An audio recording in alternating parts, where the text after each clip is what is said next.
mina olen Silver. Ja mina olen Kersti. Tegime sellist katset nagu ujumuna.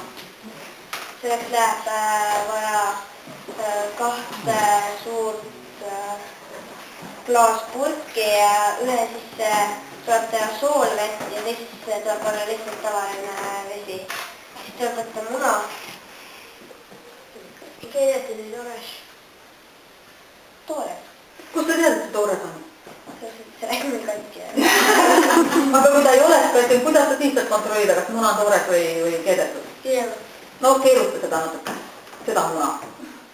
Nii keeruta. Nii hästi purri. Keedu muna. Juu. Mida ei nähtu siis? See on keedu muna. Ongi keedu. Oota, see on see toores. Aga miks ta nii vägevasti sul keerutas siis? Selle keedu munaga oleks nagu tahkis nagu keerutaks paremini. Jah, aga see keerutas isegi väga hästi. Ma imetan nii nõust, et sul toores muna nii hästi purris praegu. Aga no nii. Tuleks panna see sool ette. Pinnale niimoodi. Aga kui tuleks mageda vee sisse pannud, mis siis oleks? Näita.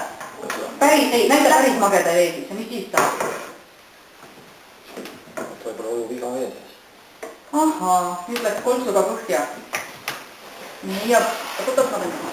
Nii, ja siis pange veel soolasesse tagasi. Vaatame, kas vahet märkame. Korksiga. Kui nüüd siia magedateks on.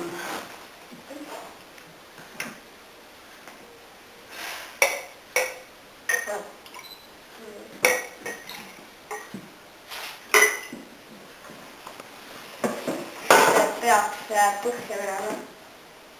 Ühtel poolel. Peaaegu läks, jah. Ja see on sellepärast, et soolane vesi on tihedam kui ainult muna seal magedas vees. Nii, et kui ma tahan, et muna vee, palan magedat juurde. Ahah.